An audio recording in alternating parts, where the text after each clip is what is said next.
Welcome to the Lifeability Podcast. I'm excited to share with you a conversation that I recently had with Adrian, all about mindset and shifting belief systems. Adrian D'Amico is an entrepreneur, personal growth coach, and a podcast host with over 2 decades of business experience. A passionate father of three, Adrian has built and rebuilt his life through resilience, determination, and an unwavering commitment to growth. He believes in leading by example, being the author of your own story, and doing what you love while serving those you love. His mission is to leave the world better than he found it. Adrian's deeply inspired by the power of the mind, the strength of the body, and the connection between the mind, body, and spirit. All the things that I love. Adrian channels this passion into his work, helping others unlock their potential through his words, workshops, online courses, and books. As the host of the Conversations with Adrian podcast, he challenges the status quo and thrives in the face of adversity. With hundreds of guests from around the world, Adrian engages in fearless, thought provoking conversations and inspires others to break free from limiting beliefs. I hope you enjoy today's podcast. Thank you so much, Adrian, for coming onto the Lifeability podcast. I am really excited to have this conversation with you, and it's really interesting because this week there have been few things that have been popping up, and a lot of that has to do with, mindset beliefs, subconscious programming, and just exploring self-sabotage. So I am really curious and, wanting to start this off with maybe you talking a little bit about your first experience with a breakthrough with self-sabotage. Yeah, sure. Well, firstly, thanks for having me on. It's a pleasure to be with you. And I love these conversations. I think like when we're talking about self-sabotage, it's a large part of my experience personally has been in retrospect, like sort of fumbling and falling and making mistakes and the curiosity of wondering why I do the things that I do has led me down the path to, different things, different modalities, different ways of living, thinking, feeling, being. And over the years, certain teachers have just sort of rocked up in my life and kind of showed me the way. So your first experiences really is probably at a very young age. I was lucky enough to do some training with Anthony Robbins, and that kind of led me down the path of values and belief systems and kind of just challenging my worldview. But I guess the challenge is like what I coach and what I teach is I kind of left that part of Adrian right there and thought like these are my values, these are my belief systems. And at 19 years of age, I just parked all of that. And then fast forward, 25 years with marriage and business and children and all those sorts of things. And then only realizing that, hey, my paradigm of the world's changed. The way I see things is quite different. And the way I think, feel, and behave is very different to what I was 25 years ago. And then it kind of started to make sense as to, why I was procrastinating, why I was maybe thwarting opportunities that were coming my way, as opposed to leaping with some excitement and joy into it. I was kind of like talking myself out of good deals, right? And I guess sabotaging my relationship, sabotaging my health, sabotaging my wealth.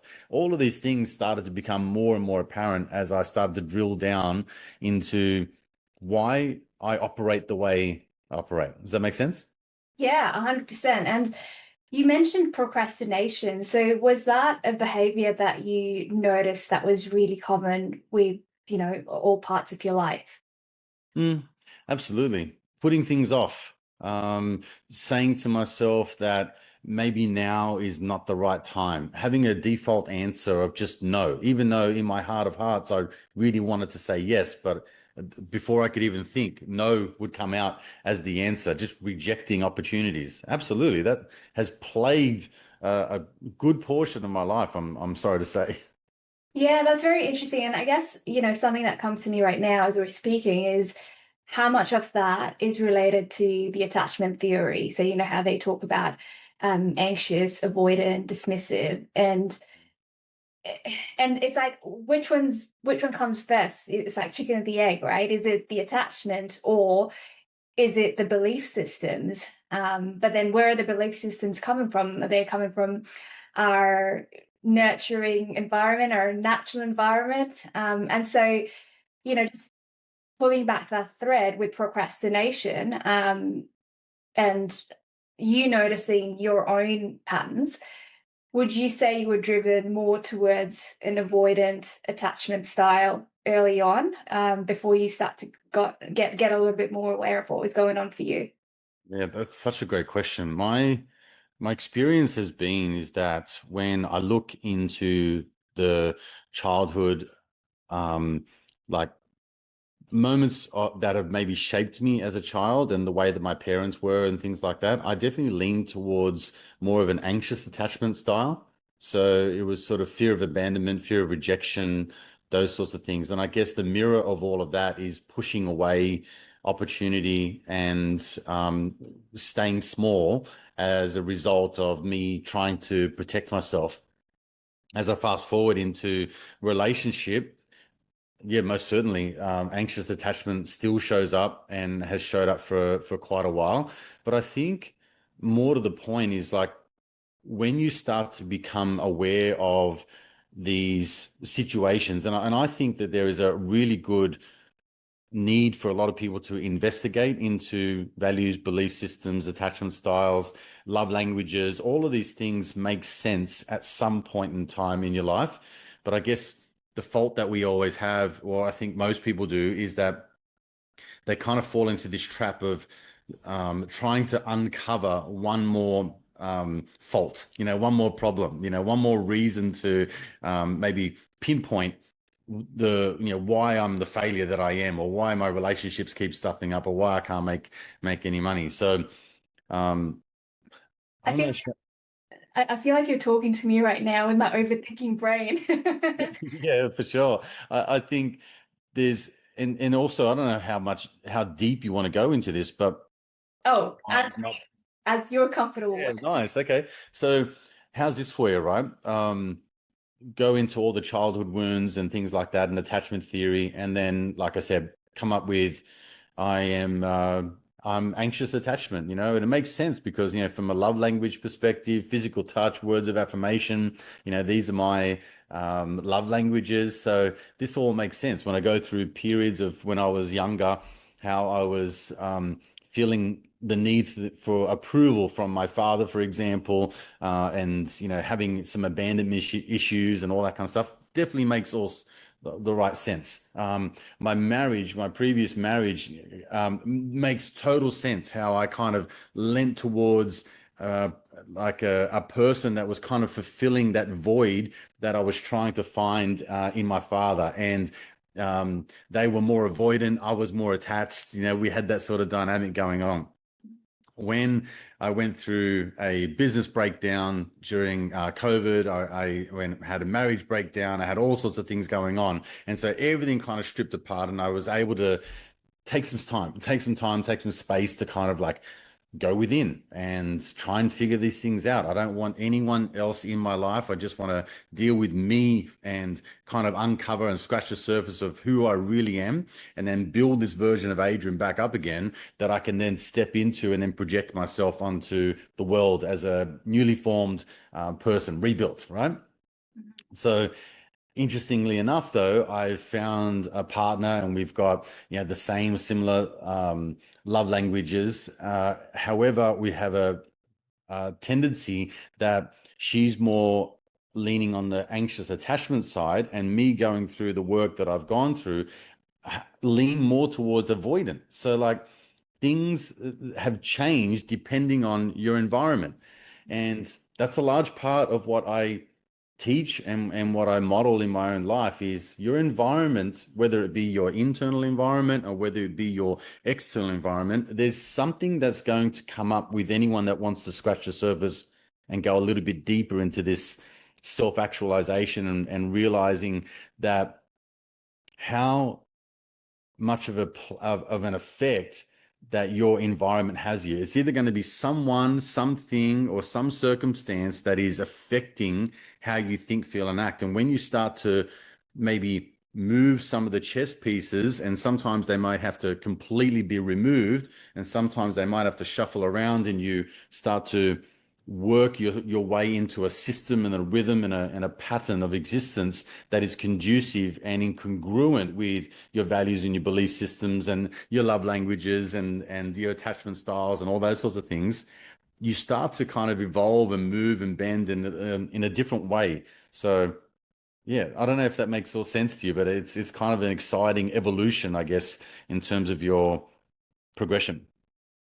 I completely agree with you, with what you're talking about with the environment, showcasing different parts of you. And, there's a saying that goes something along the lines, whatever you're seeing in your environment is a reflection of you. Mhm. And so, you said you came from an anxious attachment, but then you've seen parts of an avoidance attachment style. And whether that's really anxious or avoidant, or it's our nervous system just coping with whatever experiences that we're being faced with, that's again something that we definitely explore. But going back to values and belief systems, I want to know your thoughts because we can have values and beliefs, um, and how much are those ingrained in us as in from our environment, and that's what we pick up and that's what we believe, Mhm. and how much of it is from our innate selves. And then as we progress through life, we can get to a point where we sort of get stuck in those old belief systems. But as we're evolving, maybe those belief systems also change. But we're so stuck in our identity as whatever was going on for us, to then be able to shift to this new belief system. Yeah, I totally get it. I think it's a great question. And again, if I draw from my own personal experience, I think that a large part of our belief systems are borrowed. So, in the absence of self-awareness, then you have no option but to borrow your beliefs and value systems from someone or something else. So, whether that be your mum and dad who you grow up with, or whoever was nurturing you as a child.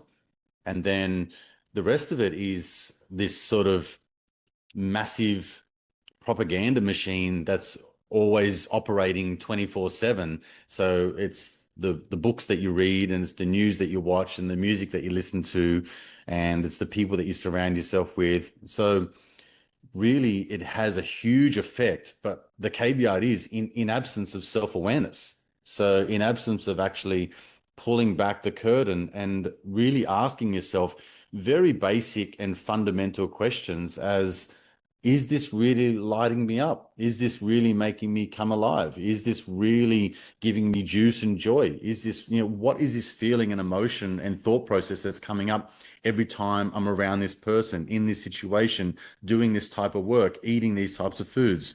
But all of this is just shining a light Mm. on the very fabric of who you are, and then having the, I guess, courage to then start to embody and live your life that is congruent with those values. And unfortunately, it comes at a cost. It comes at stripping yourself to the point where you say, this is who I think I really am at the moment, because I think circumstances can change that. You would agree, right? Like you might have a particular value system or a belief around health, which is, I don't really need to exercise. I'm happy with my body and my physique and everything like that. I'm totally fine until you have a health scare which might give you a stroke or leave you with a heart attack or some sort of detrimental effect on your health, and then all of a sudden your values around health will change. You're exercising, you're eating better, you're not drinking as much, you don't smoke anymore, all those sorts of things as a result of the catalyst of you having ill health. You with me so far? Mhm. So even when we go back to our previous conversation around attachment styles and things like that, well, sure, I recognized that anxious attachment was something that was a part of my life at a particular time. And now, having found a partner who's leaning more towards anxious attachment and watching myself go more towards avoidant, that's just another thing to look at. So the same reasons as to why am I feeling an anxious attachment emotion towards wanting to connect or wanting to be a part of or fear of abandonment or fear of rejection or not being seen or heard or self-value, like what is that whole reflection there? But equally, when you're looking at an avoidant, that's just something else that I need to work out as to why am I feeling this way at this time. So again, if we go loop back over to your values, sure, they're so intertwined with your environment and how you were brought up. Because if you're brought up with a scarcity mindset around money, or there's a lack mentality around resources and things like that, that is going to shape the way that you see the world, because right in front of you is evidence that is true. Mm. So do you believe that two things can be true at the same time?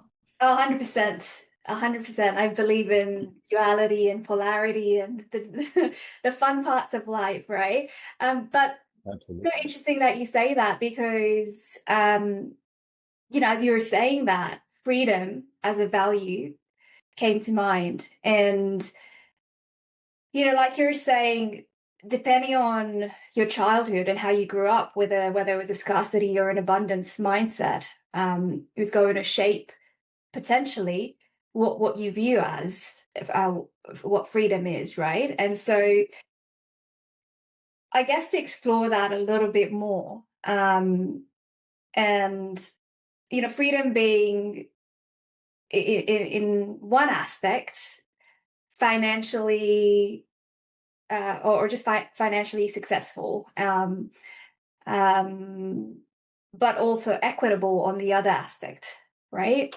Mhm. So, so not just creating wealth for yourself, but creating wealth for the bigger good, really, so that everybody can access that. But then, if you grew up in a child in a family environment where money was something that was scarce, and now you're driven to make so much money so you don't feel that scarcity. um at what point is that a value that you really value? Mm. The double-edged sword, right? Or how much of it is you try to prove a point to yourself, maybe to your family, whatever it is, whatever, I guess, relationship you might have had. But the other side to it is also, you could grow up in that sort of an environment and then not be at that point where you want to create all this financial success. Uh, you're subconsciously losing everything, whether that's through addiction, gambling, whatever it is, right? And so those are some of our pains that we can explore, but also, how much of it is value driven from us innately, like what's as a spiritual being, like that's what we want and that's Yeah. what we create, and how much of that is our humanness and our ego. Mm. So this is a really good one, because I had the belief system that money is not really my driver, and the way that I would operate through life was that I'm really about passion and purpose and just doing the things that I love. So everything that I've gravitated towards during my 25-year business life is not, I haven't done one thing for 25 years. I've done several things for 5 to 10 years at a time. And so I always have this I guess, roundabout way of starting something and finishing something, and then getting to the point where perhaps I'm due for another business, or a different type of way of living and being, and things like that. But with respect to money, I've always found that my belief was that money is not my driver. But and when I made really good money, I tend to have this feeling of like, man, I can't believe I'm making so much money, but I don't know where it's all gone. I tend to squander it or push it away, or just sort of not so much waste it, but just have these fleeting moments of like earning good money and then not good money, and then earning good money, not good money. So until I lost everything, until I started to realize just how much of a skewed value that I had of money. And then when I challenged my belief systems to say, why can't I value money and value passion and purpose? Why can't the two be aligned? And the moment I made that shift is the moment that I started to see a lot more abundance, and a lot less angst and worry about not having enough. Mhm. Does that make sense? Mhm. So I think again we're tying back to challenging your belief systems. Why do you believe the things that you do? So when we both agree that two things can be true at the same time, when we're talking about money, that someone might be listening to this and saying, but there isn't a lot of money going around. Okay, interest rates are really high. Inflation is at an all-time high. Government spending is at an all-time high. Just look at the poverty; it's at an all-time high. All-time high. Okay. So let's put that same lens on and look at the evidence to suggest that there is actually no scarcity and no poverty at all. We're talking about trillions of dollars being moving around the planet at any one time. If you went to empty everyone's ashtray and console of their car that holds all the coins and their wallets and purses, and you think about how many people are making expensive transactions at the moment, you quickly realize that there's just a lot of money going around. I mean, we could have this conversation and be worried about making a $500 purchase, and someone right this minute is probably making a $50,000 purchase on a watch, right? Just something that they is a frivolous thing to them. So what's the difference? Are we living in the same reality and timeline or not? And I guess we are. The truth is that what's true for you about money and what truth is true for me about money is also true. You said before, like, what you bring about, what you think about, you bring about. You definitely can attract the people, places, circumstances, and events and situations into life based on the way that you think, feel, and act. That's just what it is. When you Mhm. start to think about money more as a energy and a frequency, and then you start to think of yourself in a vibration and frequency, well, then raising yourself to the level of there's abundance in the world and there's no shortage of anything. Like, whether you're talking money, food, water, resources, like this earth is completely abundant. Creation is abundance.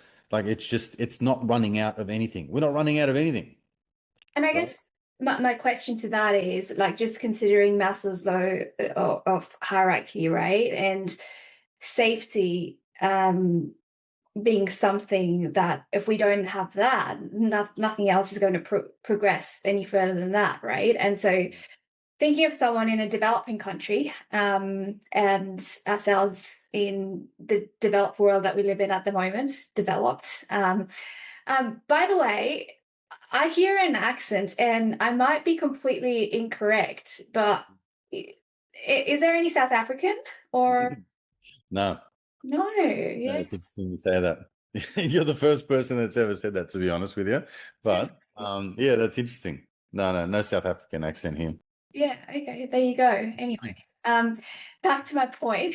Yeah, um, yeah. So you were talking about abundance and it bring money just being a creative source or energy, but for someone who is really struggling to put a roof over their head, right? Or just getting the food in their bellies yeah.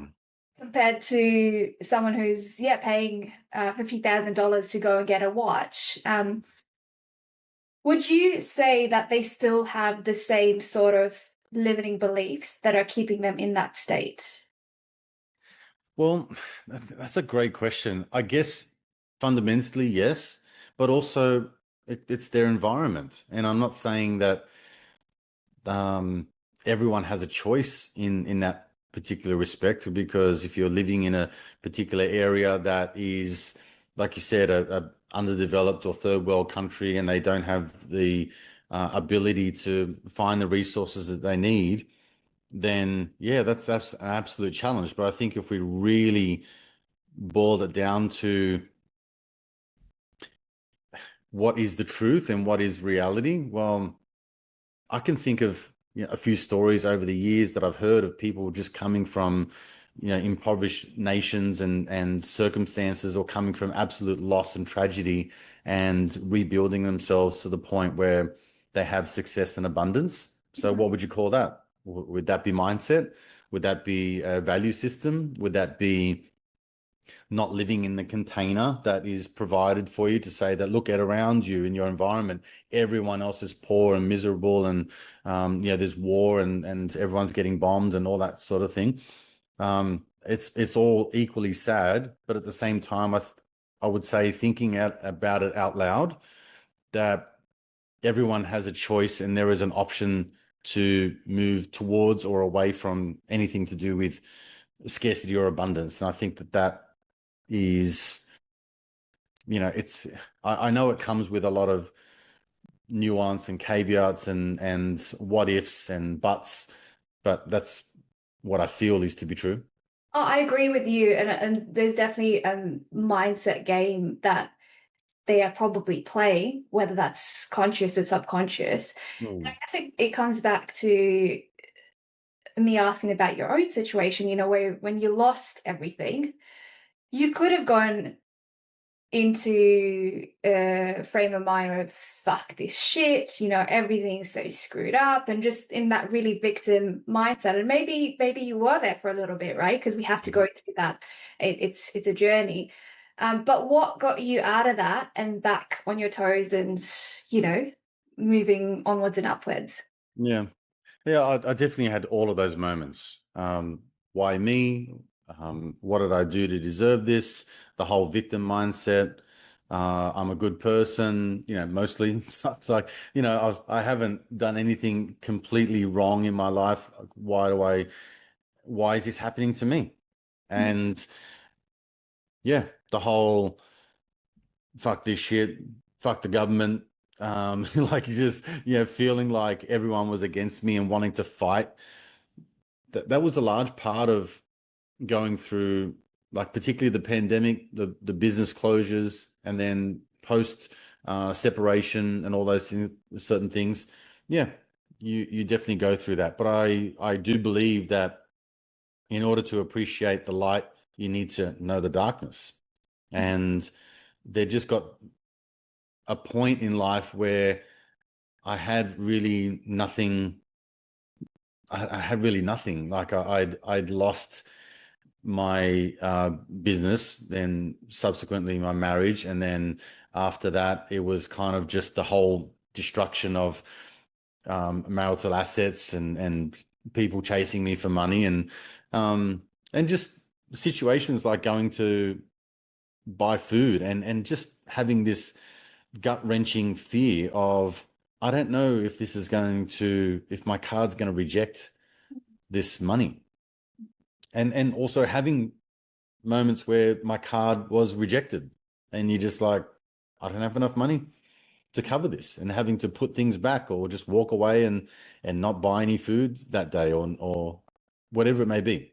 So And amongst, sorry, amidst all of that was this point of, for me, the turning point was, well, if I have nothing at this point, then what are my opportunities that I can now explore coming from nothing?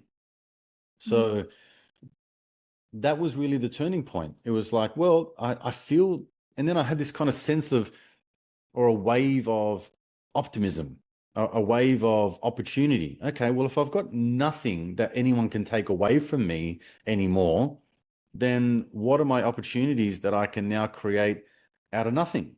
And then my mind just started moving towards, well, there are things that you have within your, left and right ear that you can kind of utilize. And what I did have was 20 plus years of experience in business. I had a knowledge of marketing. I had a knowledge of technology and social media and things like that. I had contacts. I had people that I could reach out to. I have the ability to negotiate. So I was kind of just like working with my brother, and my brother just said to me, um, hey, look, there's an idea that I have told heaps of my workers. My brother's a concreter, right? So I was laboring for him, and he's like, you could probably just seal driveways. And what that means is you don't pour the fresh concrete, you take an existing driveway or a concrete path and you clean it up and you put like a protective sealant or a colored coating on top of it to make it look new again. And there's a whole industry in this, and you don't need many qualifications. You don't need enough, you don't need many materials. You don't need to outlay a lot of expenses.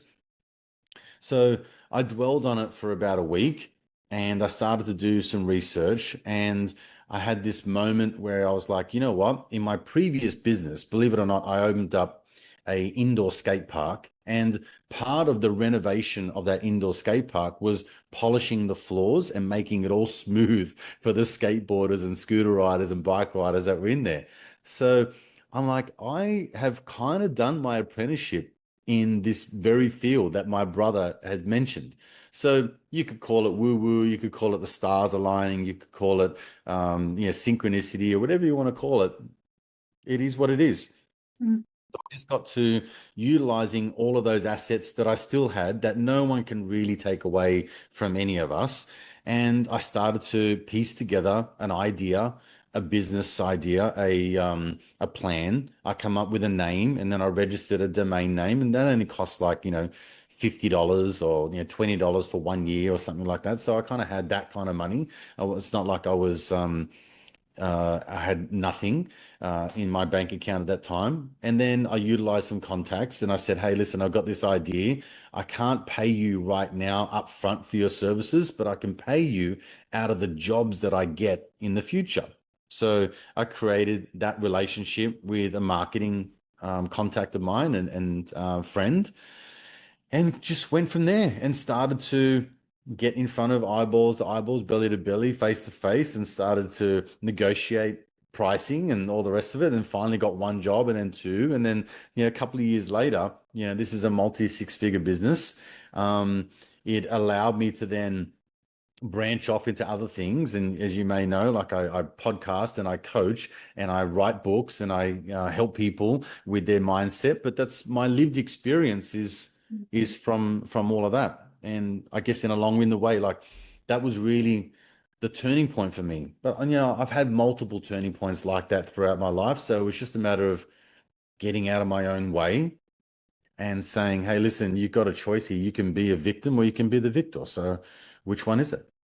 Yeah, amazing. And there are two things that are being highlighted for me from everything that you've shared. The first one being you probably need to have an open, a growth mindset when you're moving through any sort of adversity, right? Otherwise, you stay in that victim um, mindset. The other thing is, and I don't know, so you probably know a little bit about me with my coaching in the lifestyle and well-being space, right? And so I look at it, there is no balance, right? It's just using our optimal selves. And when one area for our life, so in your case, the financial health probably wasn't at its optimal state at the time, and probably your mental health was not at its peak, but you had your physical health, you had your relational health, which is where your contacts came in play, and whatever you were going through, either I guess awoke more of that spirituality in yourself, made it deeper, um, or there was already that you tapped into, and so it's really interesting how you've just described an experience, and here I am sitting and nodding down in my brain. It's like, this is so cool. This is really exciting because the more that you try and focus on the area that's not working, it doesn't really work that way, Mm. right? When you start opening up and realizing all these other gifts that you actually do have and start tapping into that, the area that's not working magically happens. Yeah, that's a good point. Mm. And so when we're trying to rewire our belief systems, what have you found the best way that has helped you in the most effective manner?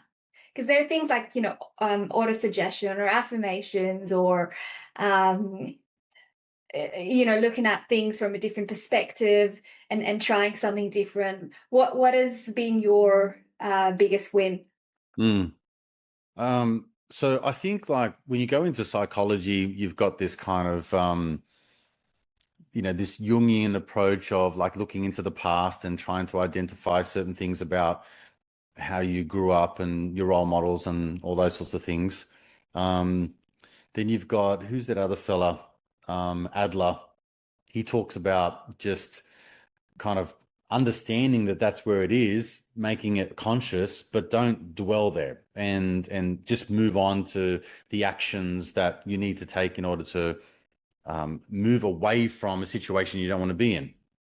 If you ever read Viktor Frankl's book, Man's Search for Meaning, yeah, he's about in any given moment, whether you're, in the deepest, darkest, soul destroying moments of your life, you have a choice, and that choice is that you can choose another reality for yourself.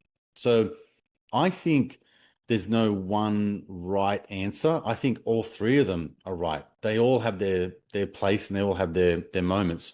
When it comes back to identifying habits and behaviors and values and belief systems, I think I would promote a great way of doing this is to say, what are, I don't know, maybe one, two, or three areas of your life that you're finding the most challenging moments with at the moment. And then I would write that down. So it's relationships, or it's money, or it's my health. Then I would just quickly say, who else in my family has a money problem, right? Or a health problem, or whatever, a relationship problem. So typically you might look towards mum and dad and you say, yeah, look, there's people in my life that are quite close to me that have the same issues as mine. So then I would probably go a little bit internally and say, well, how does that make me feel? Like, do I feel saddened by it? Do I feel anxious? Do I feel nervous? Do I feel like I'm overwhelmed? Do I feel like I want to retreat, run away? Like, just get in touch with how that feels. If you want to take it a step further, I'd say, whereabouts in my body am I feeling this emotion? Is it the pit of my stomach? Is it in my chest? I'd probably describe it. Is it a tight feeling? Is it a buzzy feeling? Is it a dead weight? Is it something that is really weighing me down at the moment? And then when you start to understand all of that, you can do like a little release process. Like a process that I like is if I'm feeling anxious and I'm feeling like it's a buzzy feeling and it's in my gut, I can just talk to that emotion and I can say, anxiousness, I have no use for you anymore. Leave my body now.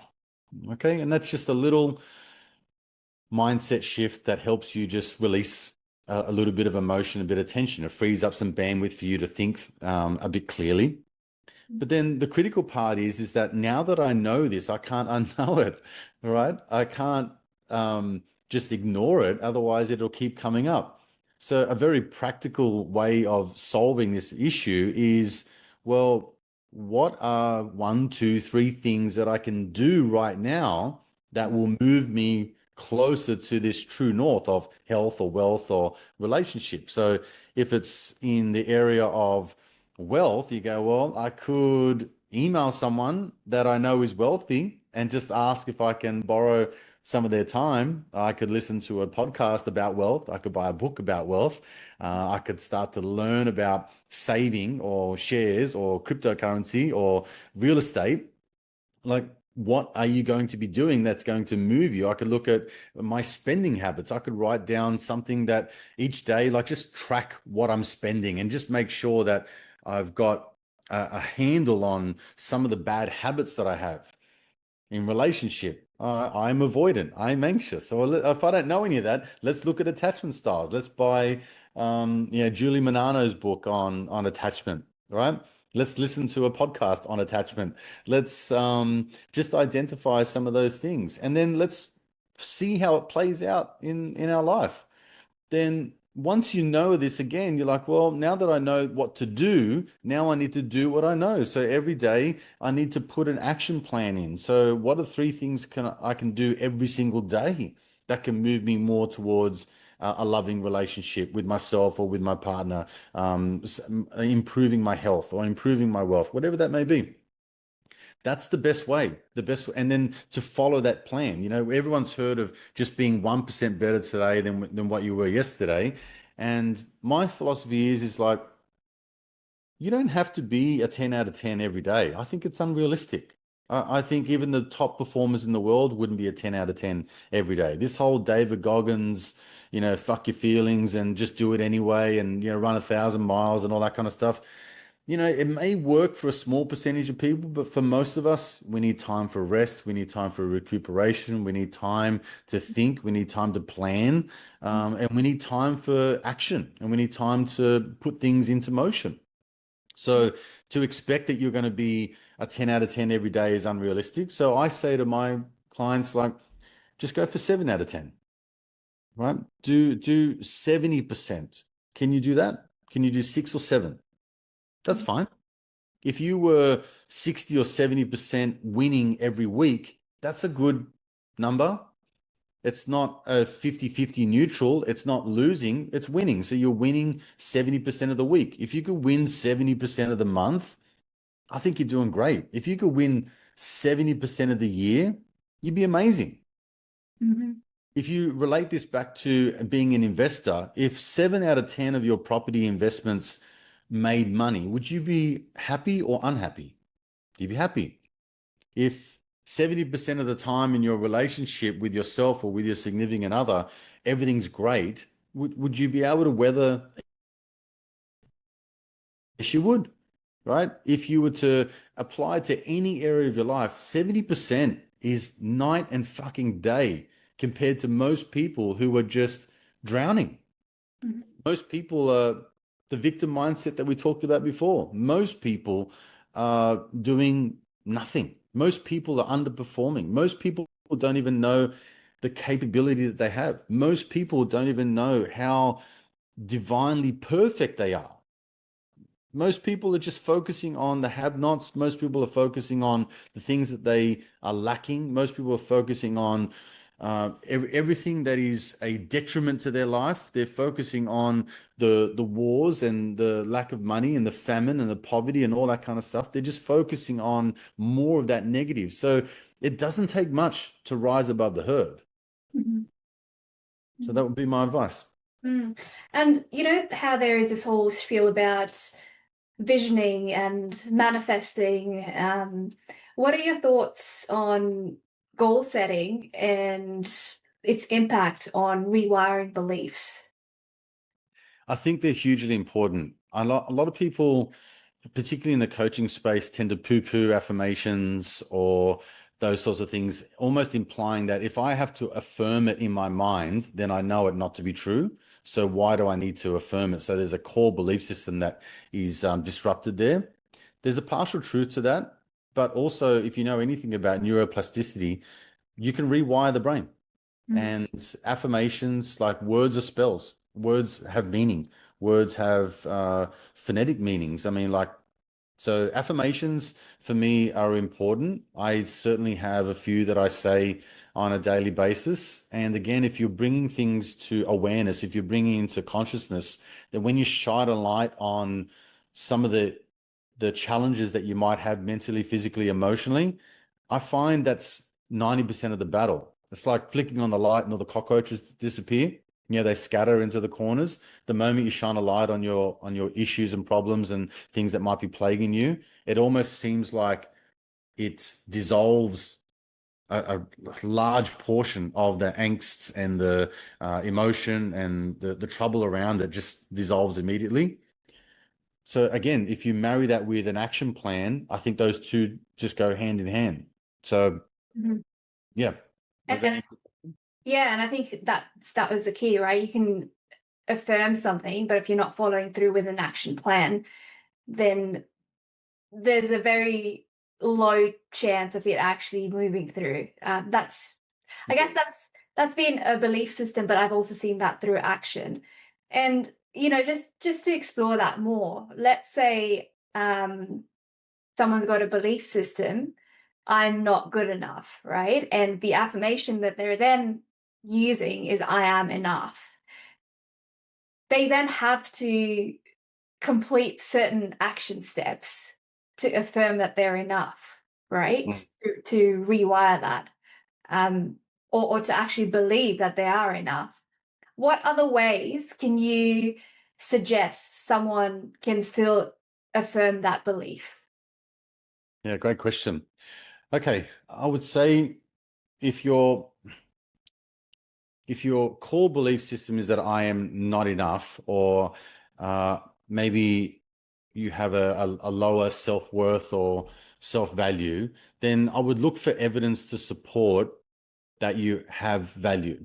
So again, this is hard for a lot of people because we're just such an expert at hanging shit on ourselves, and we kind of like always focus on the negative versus the positive. Have you ever read that it takes like one unit, 2 units of energy to hold down a negative, right, versus 1 unit of energy to hold down a positive? So it's almost like you've got a larger requirement energetically to hold down negativity, right? So it's a very debilitating, very soul destroying, energy sucking type of vibration. Mm. But we can look to evidence to support either way. So you can say, well, I'm looking for evidence now which shows me and supports my ego and my, reticular activating system to say I have no value and I am not good enough. Mhm. But once you flip the switch and start to focus on showing evidence that supports that, as soon as someone says, hey, listen, thank you for having that conversation with me today. It really made a difference. I just felt so much better after sharing what I had to share with you. So rather than saying, oh, no, it's fine, like, yeah, totally right. You might have this internal dialogue to go, you just made a difference in that person's life. You you are of value. Or when someone says, thank you, like I didn't know that. No, you helped me at work or whatever it is, and you just say, I am of value. I do have the ability to help people. Mhm. If you win a job or a business or you're able to buy something for yourself, you can just say to yourself and acknowledge, you know what? I did this on my own. I saved the money. I bought the thing. I did that all by myself. This is a sense of accomplishment. So it's kind of just having these little wins. And again, it goes back to two things can be true at the same time. But you'll find whatever your answers are, whether it be, am I useless and I have no worth or no value at all? And it could also be the exact opposite, as to how valuable and useful you are. And I think innately most of us have this desire to be put to good use, to have some sort of value and purpose. And ultimately, if anyone's listening to a podcast like this, that's the ultimate desire would to be like, why am I here? Mm. What's the reason why I'm around? What purpose do I serve? And then moving every day in the direction of whatever that is. What if they're in a state of overwhelm and whenever they ask that question to look for evidence the other way, the response they get is I don't know. Mm. They're stuck in that. How do you, um, I guess, coach someone to move through and shift through that energy? Yeah. It's probably a little more tricky in that respect, but I would encourage them to uncover why they're feeling the feelings they have, right? So you would just scratch the surface of, this is the emotion that I'm feeling. I'm feeling like I'm overwhelmed. Okay, well, whereabouts in your body do you feel it? Again, it's just like, let's identify whereabouts I'm feeling overwhelmed. I feel it in my chest. Is that feeling buzzy? Is it tight? Is it constricted? It's constricted. All right. Well, can you describe that feeling for me? It's this heavy, constricted, can't breathe kind of feeling. Mm, So I would go much deeper on an emotional level. mm, Right. Let's call this buzzy feeling, um, and ask our unconscious mind or our higher self to release this trapped emotion, this trapped energy. And I would go through a process of, like I said to you earlier, in this moment, I have no need for this trapped, buzzy feeling. Leave my body now and just allow your body to breathe. It's probably a bit more nuanced again, and it's a bit more in depth, but the person who's constantly overwhelmed is not going to be putting themselves in a position where they can think freely and clearly in order to make educated decisions. They're going to be overridden by their emotions. And as you probably know, emotions aren't always telling the truth. mm. Right? They like, when have you ever made a awesome decision in a very highly emotional state? Most of us are just the worst decisions we've ever made, right?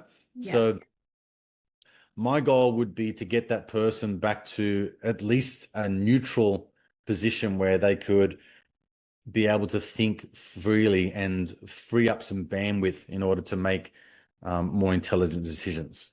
And that's probably a big enough step for them anyways, because for someone who's super overwhelmed, they're more likely in shutdown mode, right? So just Absolutely. just having that felt sense of that emotion can Yeah, probably. absolutely. And from my perspective too, it's like, well, again, we go back to action. So what's one thing you can do right now to help you feel calm and relaxed? So a really good strategy is to say, well, if I'm releasing that emotion, then what is the emotion that I want to feel? I want to feel calm. So just repeat that in your mind. I'm feeling calm, calm. What would I do if I'm a calm person? Well, I would breathe deeply. Okay, so now let's take some deep breaths, and we're just going to repeat that word calm in my mind. And so when you're calm, calm, like I can just feel it now. My body's starting to relax. So what's another thing? What's something else that I can do to help myself feel calm? What would a calm person do in this moment? Probably go for a walk, maybe get outside, put their feet into nature, maybe just put your face in the sun for 20 minutes, maybe read a book, maybe listen to some music. Like, what would that person do? So again, you're taking yourself out of this fight or flight mode, and you're taking yourself out of this, um, you know, like amygdala hijacking, and bringing yourself into your frontal mind, which is more rational and calm, and then you're adding a practical element of, what action can I do in order to solve this problem. Like, to me, it's extremely difficult, but it's so simple, right? So it's just that's all my approach. I'm just a mere man. I don't try and overcomplicate things very, very much. I do have a tendency at sometimes to kind of like want to explore every different angle, but if there's a simple process that can get you from A to B, and all you need to do is that, and then get from B to C, just do that. And I And also every I, day. I also liked how you talked about what would a calm person do. Like that's bringing in space. So if they can't relate it back to themselves, they Yeah. can potentially at least envision or have some ideas around, what that would look like and potentially do that. Yeah, for sure. And look, I mean, these are my final thoughts on that. There's a version of you that is out there that you can create and step into and bring it right here. So if anyone wants, if we, well, I always use the same sort of three things. If you want your relationships, or you want your wealth, or you want your health to be in check, well, then do what healthy people do. Do what wealthy people do. Do what safe, secure people do in their relationships. And the more that you do those things, the more likely you would be in order to achieve those results. In a past life, I was into bodybuilding, and I used to compete in physique shows and things like that. And you'd take a 3 or 4 month process to strip all the body fat off and reveal all the muscle that you built over the years. But the process of doing that was very, very simple. You needed to increase your energy output, and you need to decrease your energy input. So the energy output was exercise and cardiovascular activity and things like that. The energy input was typically fats and carbohydrates and the foods that you ate, right? And it was just a process that if you were starting at 3,000 calories here and you ended up at 1,800 calories here over a 3 or 4 month period, your body fat would just slowly, slowly come down, and your lean muscular reveal would happen over that 3 or 4 month period. All you had to do was follow the system and just do the things that people do to lose weight. Right? It just, there wasn't much more to it than that. It was just like, what are you going to do to compete at this comp? Three fucking things: drink water, eat good food, and exercise, right? And just like I said, increase exercise, decrease calories. It was so basic. But the more I followed a plan, the more the higher probability that the result that I wanted was going to be the outcome. And for people like you and I that are creatives, and we're sort of like, we want to be, we don't want to be contained. We want freedom. We want this, expansiveness and all the rest of it. To just have a plan and stay within these lines is confronting. It's sort of like it's a juxtaposition, because you're like, I don't want to be confined to four walls. I want to be free to do whatever I want. But sometimes plans and systems have a sense of freedom within them that allows you to do the things that you do. So, yeah, putting yourself in the frame of mind that there's a version of Adrian out there that I want to become. So I'm going to bring it into consciousness, make it aware, make myself aware of what that version is. And then I'm going to step into that version by embodying everything that that version of Adrian would do in order to become that person. Again, super simple, right? It's absolutely simple and so funny. You literally read my brain, because I was just thinking, structures and systems are so crucial, even for someone as rebellious as me. That's right. And the more that I can become friends with that and realize these are actually helpful and not debilitating, that's where the work is, right? Absolutely. Yeah, look, I have a very high distaste for authority, right? So it's one of the things that is definitely deeply ingrained in me, that I don't want to listen to anyone and take advice, and I don't want to be told what to do. However, there are things that are within my life that if I just listen to the right people and I mold this to the parts of my life that I want to improve, the more I follow a system and get help and just understand that there's someone that has done the things that I want to do. So I just may as well do what they do.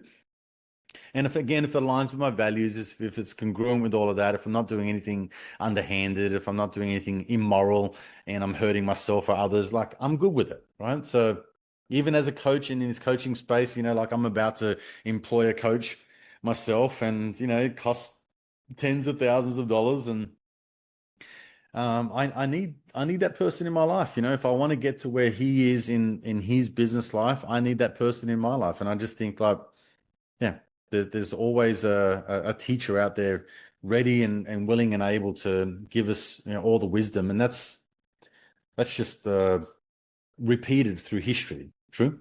Mm. And it comes back to what we were saying earlier, right, about an open and growth mindset. So, you might have a very stringent viewpoint on something, but if you can remain flexible in at least just taking in the information and seeing whether it does align with you or not, and then move from there, that space, rather than, thinking you know it all and that's the way it's going to be, and yeah, being really fixed.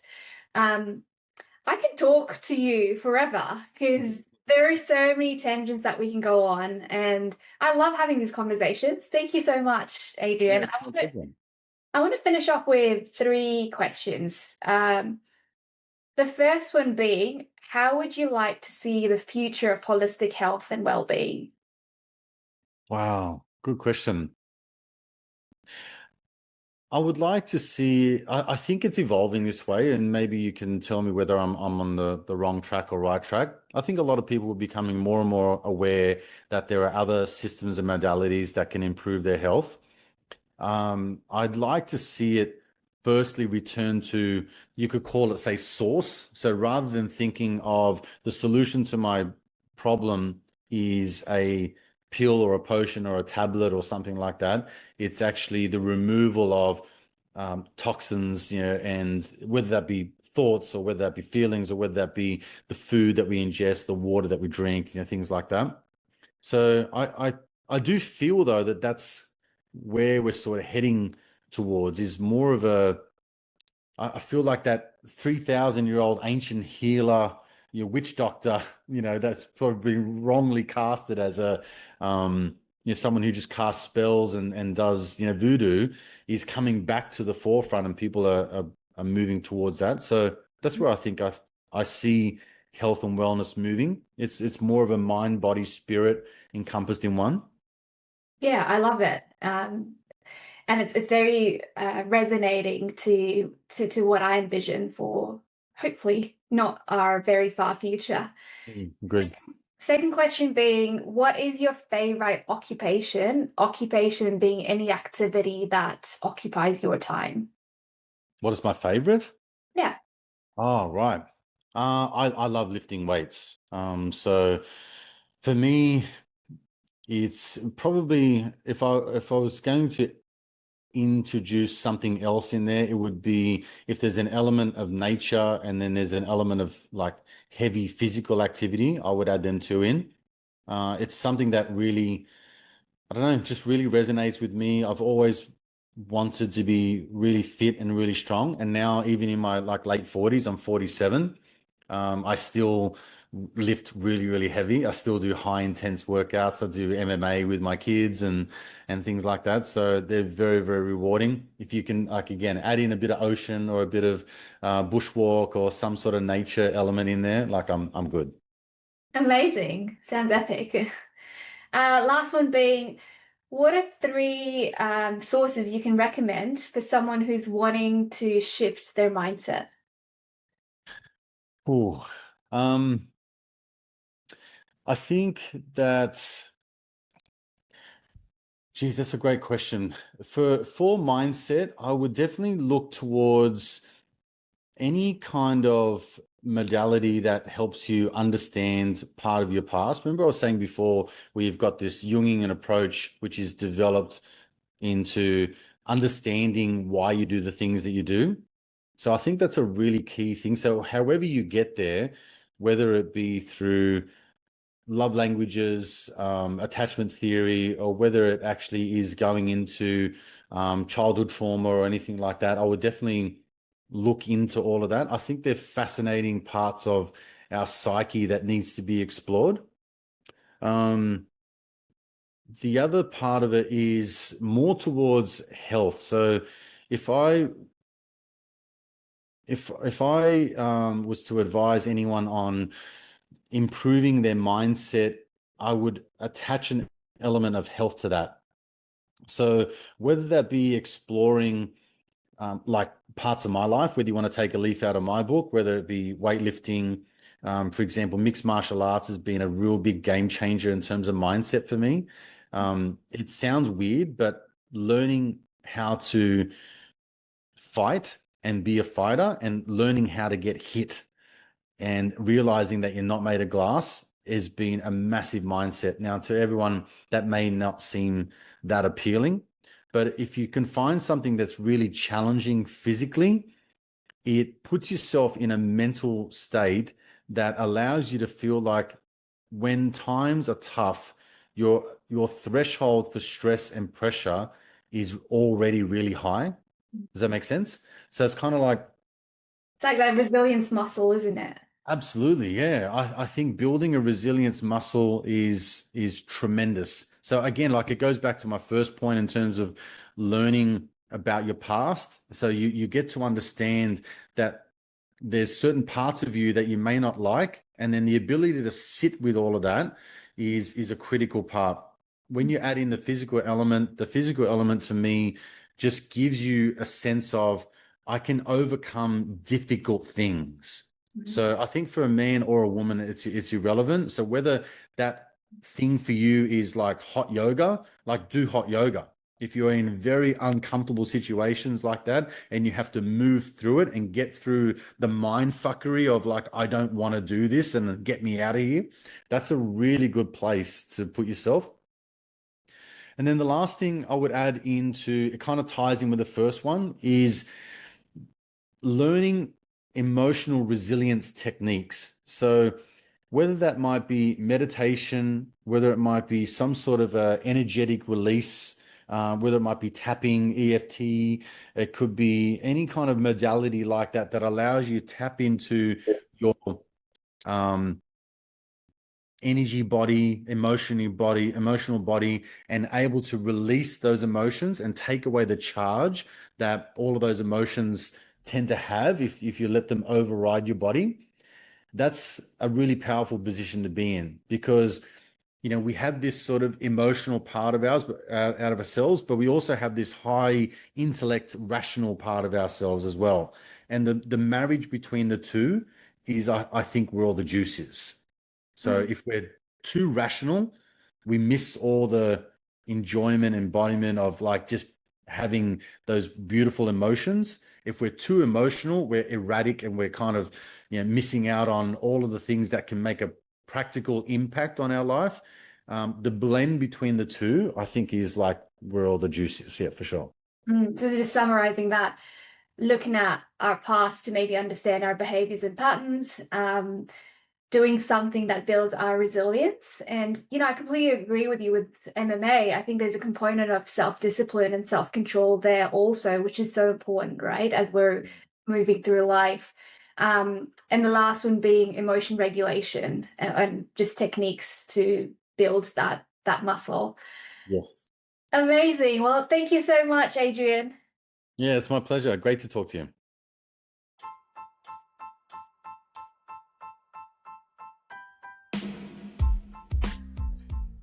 Well, well, this is where your journey of exploration continues.